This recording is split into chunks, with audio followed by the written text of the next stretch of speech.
We're going to have win after win after win. You people are going to get sick and tired of winning. What bothers me about the success of Donald Trump is this magical thinking. Trump says if we elect him, there's going to be all this winning. Everything's going to be great. This is just nonsense. No president, no matter how competent, can make everything good. It's time people stop thinking that political leaders are the answer to our problems.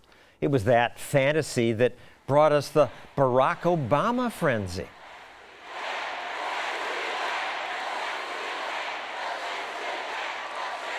His delirious fans acted as if Obama's election would fix everything about America that they didn't like. That's why I wrote, no, they can't.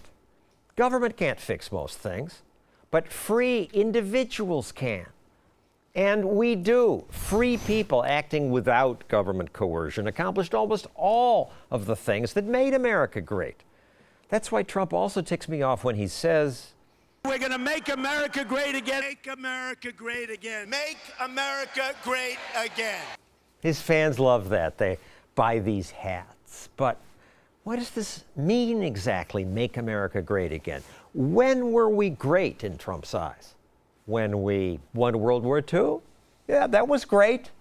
But it wasn't great that at the time we locked up Americans of Japanese ancestry.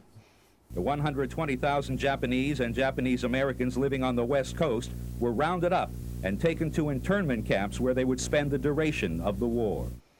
It wasn't great that at that time blacks were often not allowed to vote, not allowed to use the same drinking fountains or ride in the same buses as whites, or that gay people were beaten by police merely for being gay, and that they couldn't work for government or hold hands in public.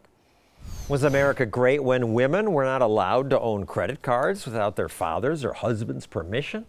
Or when women were basically owned by their husbands and had no legal right to say no if the husband wanted sex? Was America great then? By the end of World War II, America did have the strongest military in the world and the strongest economy. We still do.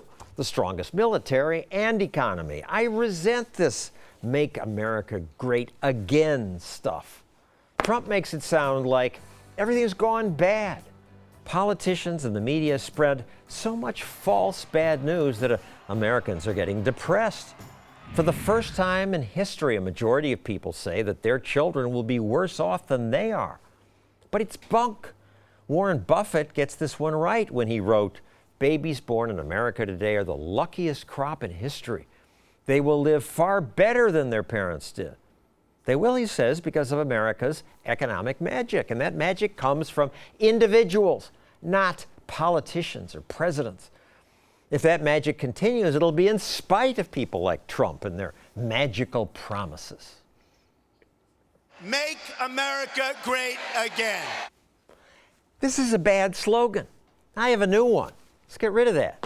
Donald Trump and all presidential candidates, get out of our way. Don't impose your destructive tariffs and immigration limits, libel laws, mandates, property grabs. Just get out of our way. Let's have a government that allows us to make our own individual choices. A few presidential candidates definitely have the right idea about this. They're the libertarian candidates. We'll find out which one we like best on April 1st when the top polling candidates debate on our Libertarian Presidential Forum here on the Stossel Show. I look forward to that. Libertarian politicians will get out of our way. That's our show for tonight. Good night till next time in our new time slot again, 9 p.m.